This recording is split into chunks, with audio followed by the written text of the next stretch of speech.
In the Northwest, we seem to be observing some slight improvements in how things are being done in terms of challenges of insecurity there. So just give us your own observations of how things are now in the Northwest. Thank you very much.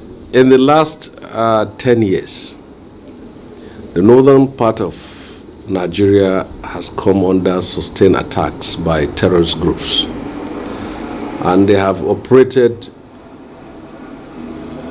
in the northeastern part of Nigeria, namely the Boko Haram, the ISIS, and the Ansaru. And their acts include bombings, kidnappings, and attacks on soft targets, killing of innocent persons, and all acts of sabotage. And the Nigerian state has been battling with these acts, criminal acts by these terror groups in the last 1 decade.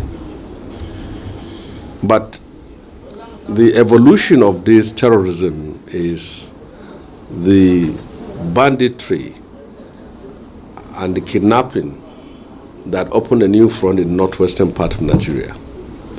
And the states of Kebbi, Zamfara, Katsina, Kaduna, part of Sokoto State, and Niger State, we have experienced killings, abductions, and all sorts of violence and bloodsheds by bandit groups. And the battle has raged for a very long time. Under the last administration, from 2015 to 2023, enormous amount of public resources were pumped into defense and security apparatus of the state. But unfortunately, money was not able to solve the problem, in the sense that despite those humongous amount of money pushed into defense and security, there were serious lapses in terms of availability and provisions of weapons and ammunitions and the welfare of our gallant soldiers on the battle line. If we can remember, there were a national call for the former president to remove the service chiefs at that time, and he left them for a long time, despite the failure of their own institutions to bring an end to these killings and violence. Now, it's a fact that we should recognize the fact that banditry and terrorism is still going on, but not at the scale that we used to know. And I can confidently say that in the last few weeks, like 3 to 4 weeks, since the abduction and the killing of the Emir of Gobir and the deployment of more troops in the northwestern part of Nigeria, there is a significant decline in the activities of these terrorists. And in the last 1.5 years, we must appreciate the fact that many of these terrorists and bandit leaders in the northwest have been eliminated. They were basically responsible for the abductions of students, for the abductions of commuters, and for attacks on churches and mosques in the northwestern part of Nigeria. They were solely responsible for all acts of mass killings, as we have seen in rural areas, because in the last 8 years, from 2015 to 2023, kidnapping was almost on a daily basis along Kaduna-Abuja Road.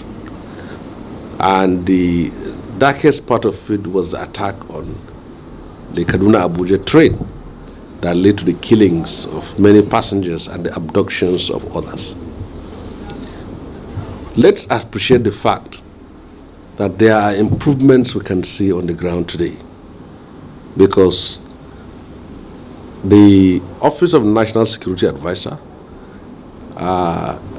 led by Nuhu Ribadu, and the Chief of Defense Staff, and particularly the presence of the Minister of State for Defense with his movement to Sokoto State, we can see that there is a serious decline in terms of reports of mass abductions as we used to see them in the past. But unfortunately, my concern is that politics and politicians are not helping matters when it comes to the issue of security. I can recall one of the reasons why the abducted girls of the federal government girls' college, Yauri, remained for so long in captivity was because of the political crisis in Kebbi State. And now, with the successes being achieved with the elimination of these top bandits in Zamfara and Sokoto State, you ought to have seen the unity of the political class if they have the interests of the country at heart. But it is not the case. Rather, it's as if some people are not happy that the heads of this bandits group were being eliminated. So, to me, I will send a clear message to our security chiefs who are doing a good job, including the Minister of State for Defense, that they should not be distracted. Security is one of the most important promises made by this administration, and it must deliver. We can't build our country without security. Insecurity has destroyed the lives of our people. It has displaced millions of our people. It has destroyed education in the rural areas. It has also destroyed agriculture as a way of life in rural communities. So until we get the issue of security right, and we can say commendably, there are improvements, there are progress made, and these are self-evident. People are now freer to move from Kaduna to Abuja. And the incidents of cases of abduction in the last few weeks have reduced. Doesn't mean it has come to an end, or it's completely been wiped out. But there should be, as patriots, there should be support and encouragement for our troops who are laying down their lives so that we can live in our houses, sleep in our houses, and live our lives. Appreciate the progress which they have made. And this is the key point to what I'm trying to raise.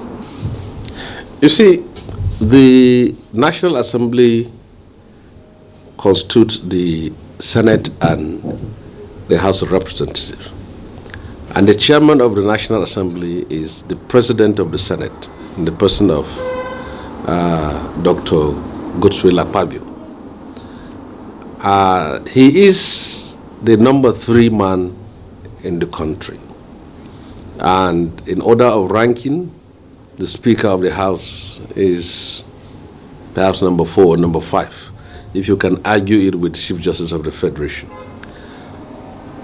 And both the President of the Senate and the Speaker have been doing a very good job by redeeming the image of the National Assembly that from 2019 to 2023 was seen as a rubber stamp of the executive, which has plunged this country into a lot of crisis, because most of the problems we faced from 2015 to 2023 has to do with the failure of the National Assembly to do its job, oversight function on key important economic institutions like Central Bank of Nigeria.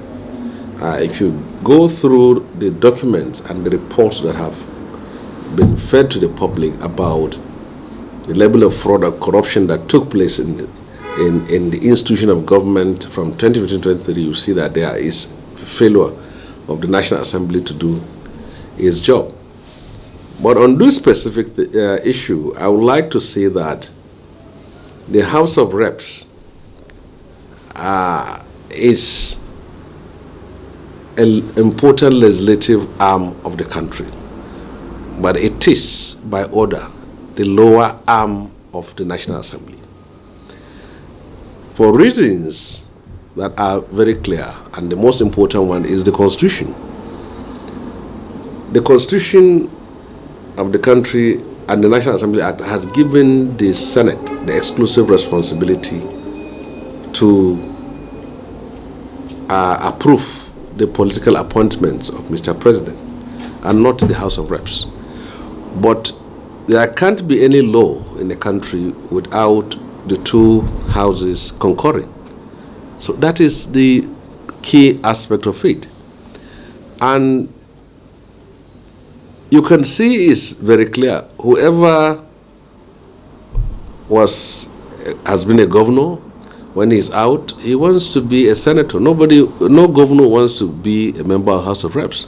And even them too, the members of House of Reps, when they are in court, tired of becoming members of House of Reps, they want to contest and become senators. They don't see, and there has never been any senator who wants to be a member of House of Reps. So that is how it is.